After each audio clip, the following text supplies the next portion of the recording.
I'm proud of my resilience, of my ability to adapt as quickly and as thoroughly as I have.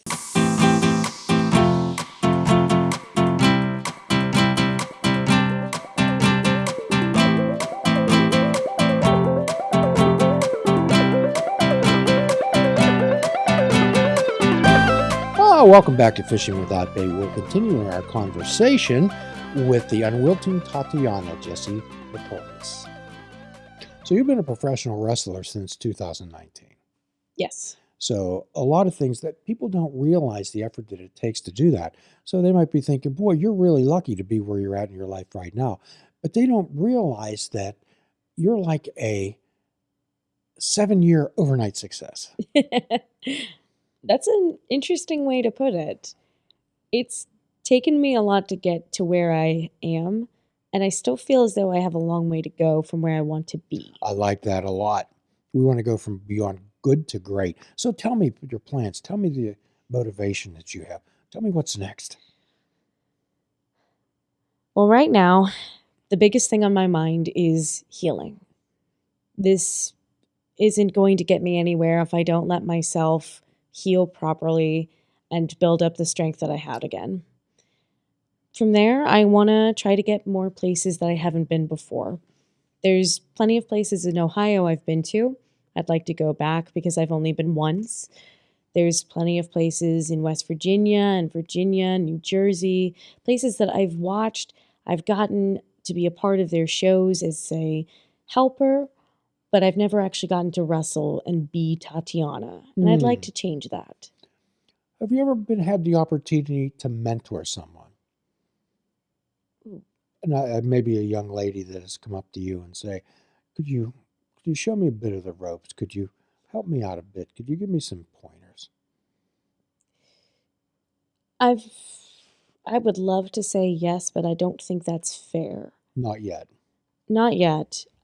Mostly because one of the things I've struggled with within the world of wrestling is managing my time so that I can be present for classes more than I currently am. And I try to be like a part-time mentor when I can, when it's asked of me, and not just to the young women, but to all of the students. I see them struggling with something, I offer advice, and if they want the help, I'll give it to them. You mean people who are training? Mm-hmm. Oh, okay. Are you associated with a school? Yes. My home base is 880 Wrestling. Yes. Formerly known as T2T Pittsburgh. I've not been able to go to training as often as I would have liked because of how chaotic my life has just been for so long. I'd like to get back to it once everything's healed. Right.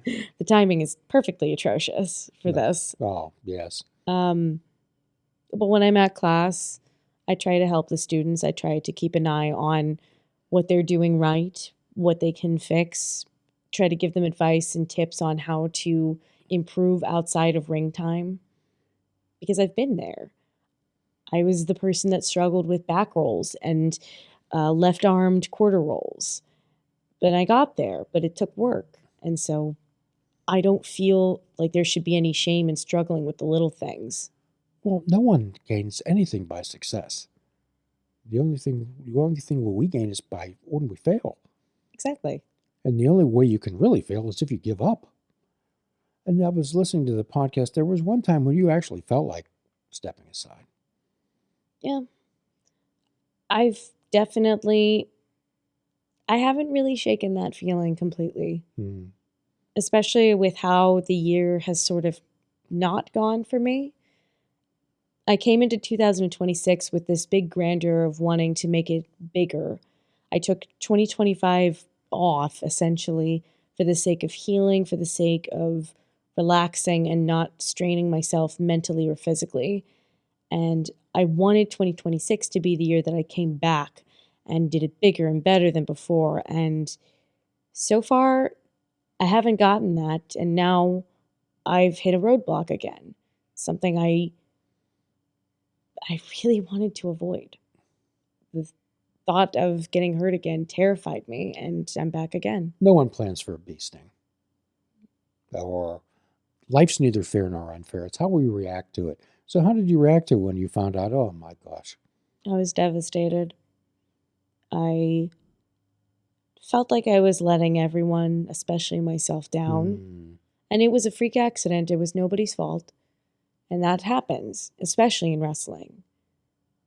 But it was devastating to know that it felt like I was just getting my footing back and the rug got pulled out for me again.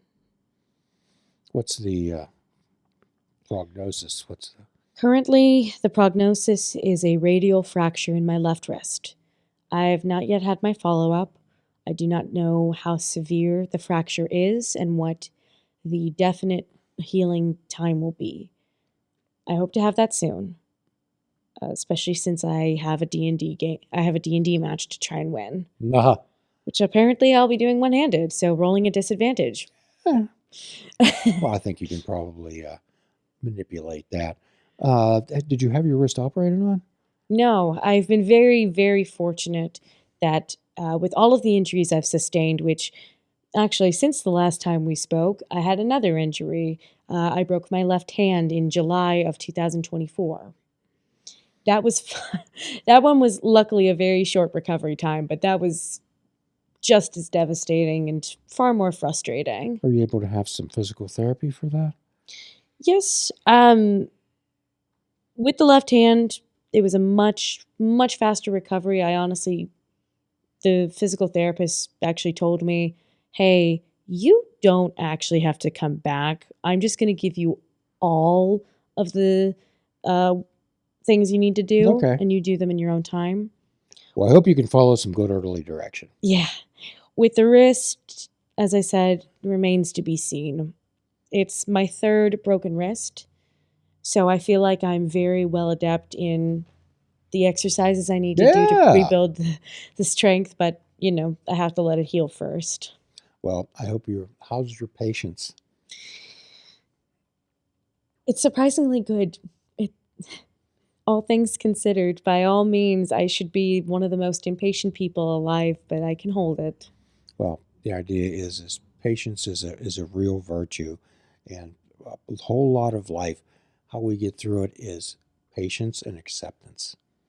Acceptance doesn't mean approval or the way it's always going to be. However, we have to accept something before we can change it. I 100% agree with that. Yeah, I broke this one a year ago, and but it's you deal with it. Radius, ulnar. Oh yeah, I had to put plates in here. Oof, that's my biggest fear, is getting a plate put into my wrist, because I know quite a few people who, in wrestling, have had plates put into their hands and their wrists, and they were still able to wrestle just fine. Mm-hmm. But what scares me about that is, having a plate, there's the chance of it limiting your movement. And as an artist, having limited movement in your hands terrifies me. Well, you're thinking about something that may or may not be. That's apprehension about things that may not occur. So we always want to get a mind of knowledge. Absolutely. Oh, hi, Jim Ellermeyer back again from Fishing Without Bait. And as we offer and express transparency, this is a shameless plug for a book that we are selling. This is a 365-day calendar where we have a Zen type of picture to draw with a caption, and then we ask some thoughtful questions that people can answer, such as, what are your general thoughts about the quote? What is the morning thought in the morning? What is your evening thought? And what will you do tomorrow to spread kindness? Okay? And the beauty of this is that it's not numbered. You can pick any page out. It's not numbered. You can pick any day out and pick any quote out you want, or not. So what we're doing, we're asking people to use this as some type of a mindfulness activity to start their day. When we start our day, not trying to race through the day or with anxiety, but rather maybe some introspective self-talk, some internal validation. And what we're doing here is this. Also, what we'd like to do, we're going to be offering some Patreon material, maybe some behind the themes things, or some of the podcasts that we've done where we take a deeper dive. And we'd like to get your thoughts on that. What would you like to see? Are there any podcasts that we've done where you would like us to do a deeper dive? So you can please contact the show, and we'd be glad to. We'd be glad to explore that. And as always, we're looking for stories of recovery. Everybody's in recovery from something. We like to know how you got here from there. And please be good to yourself. And yes, this is a shameless plug. I'm very interested in this artistic career of yours. I know you love flowers. And so what's your genre? What do you like to... I started having a passion with acrylic painting. It started in high school. That was the medium of choice that I always worked with. And very similar to how I took to my current job, I took to acrylic painting very, very fast. I still have some of the artwork I made in that time, and it still looks incredible. What do you like to do? What is it? What is it? Now it's watercolor painting. And I love painting flowers and birds and critters. Okay. Well, if we could send some of those to the producer here, we can put them up on the show and maybe showcase. We love to showcase people. Yeah, I actually have 4 sticker designs and 3 paintings that are going to be at that shop I've been talking. Yes. Well, shop. It's just going to be some table space in another person's store, but it's a start. Don't diminish yourself, please. You're an artist. Your art's going to be on display, correct? Correct. Are you proud of it? Yes. Okay. That's what really matters, isn't it? You proud of your art? Never diminish yourself at all, ever. Be proud of yourself. Are you proud of yourself, Jessie? I am. Okay. What are you proud of?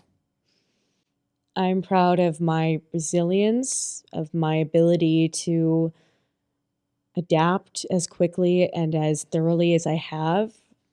I'm proud of the things that I've gotten to accomplish that I knew I would eventually, but I didn't think I would get through them as smoothly and as well as I have. You know, buddy, you lived through every tough day of your life. You ever thought about that? Occasionally. Yeah. I hope you think about it more often. I hope you think that you're strong. What are you confident about today? Today specifically, I am confident in my ability to sing Disney songs. Oh, yeah. That's something that we didn't really explore the last time when we talked about your singing ability. Yeah. You love Disney songs? Occasionally. My partner was playing Kingdom Hearts, and they replayed the entire Let It Go sequence from Frozen. So I had to sing along because I can't resist singing along to that song. Okay. You ever record your voice or record anything? Occasionally. I think that would be lovely. Yeah, maybe. I'm weirdly, for as artistic and creative as I am, songwriting is something I've never really gotten into. And for me, with how unique and how widespread the singing industry is, it doesn't feel right to try to step into that industry without the ability to make my own story, my own music. So I've never dwelled on it, but it's a very fun party trick to pull out in front of people. Do you ever sing at the parties, or anybody ask you to sing? Whenever there will be after parties that are held at karaoke bars, I always make sure to sign up to sing at least something. Okay, very nice. Very nice. Okay. Wow. So what would you have to say to our audience out there, people who maybe are facing some adversity in their life and they kind of feel like giving up and saying, oh, geez, why even bother? It's very easy to just give up, curl up into a ball and let everything pass you by. But it's more worth it to stand up, to get yourself through it, and to find the good, and to find what's going to work about this situation. Because there will always be something that you can make, something that will work out in what you're doing now. So what you're talking about is facing fear with courage.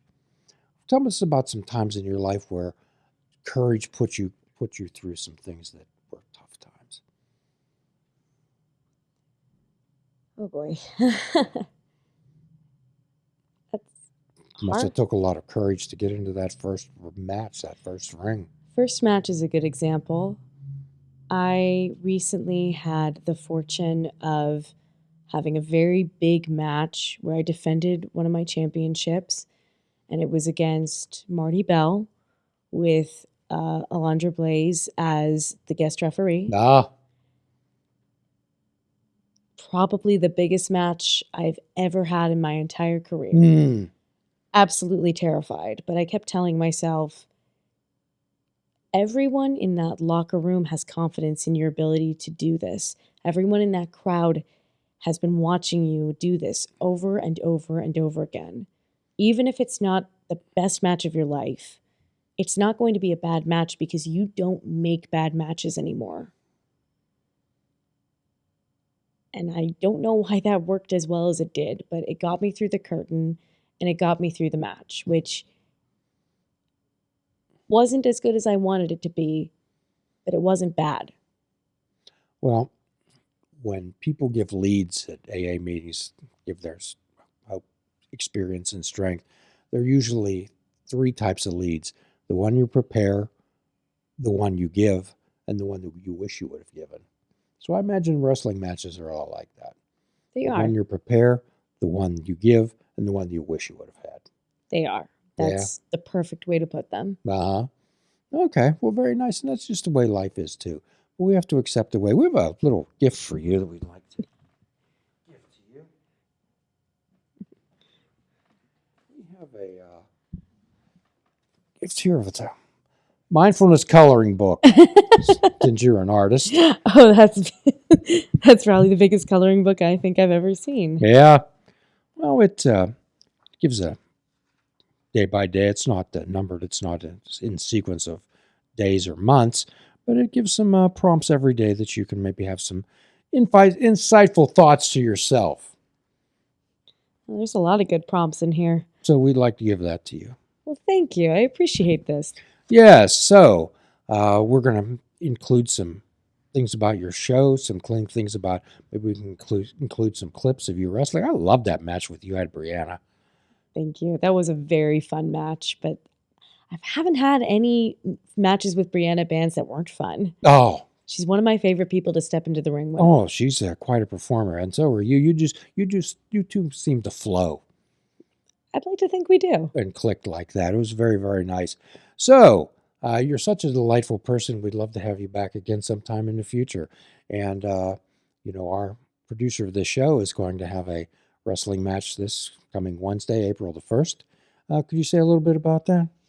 Oh, the Wednesday, April the 1st show. That's going to be such a fun show. There's already probably some of the most interesting matches I've ever seen in my life. The Freaky Friday match by itself has me so intrigued, but the match I'm going to be a part of, one way or the other, is the D&D Fatal 4-Way. And it's me versus Mikey Montgomery versus Keith Hott versus Tyler Klein. We had a tag team match once before. We're all part of Top Rope Tabletop together still. That was still going on the last time we spoke, and it's just gotten bigger and better. But now we just keep driving each other crazy at the table, so I guess we have to roll it out and see who gets the highest dice. Okay, well, we always want to promote local events, and we can include some information on that as part of our promo for that and promo for this show too. So at the end of every podcast, what we'd like to do is offer a free prescription: fruits, nuts, and vegetables. Unplug your television and take up fishing. And for a truly mindful experience, we suggest that you fish without bait and do a kindness for yourself and do a kindness for another. Forgive yourself and forgive another. Till all are free, none are free. If we're all not the Creator's children, then none of us are. Be good to yourself today and every day. Namaste. Please check out our website at fishingwithoutbait.com, where you can listen to the show, comment on our discussions, and find out where you can subscribe to our podcast. If you're interested in flying the colors of Fishing Without Bait, click the shop icon on our website. We have clothing, mugs, cell phone cases, and so much more. Show the world that you fish without bait. This show is a member of the Sorgatron Media Podcast Network. Find out more at sorgatronmedia.com.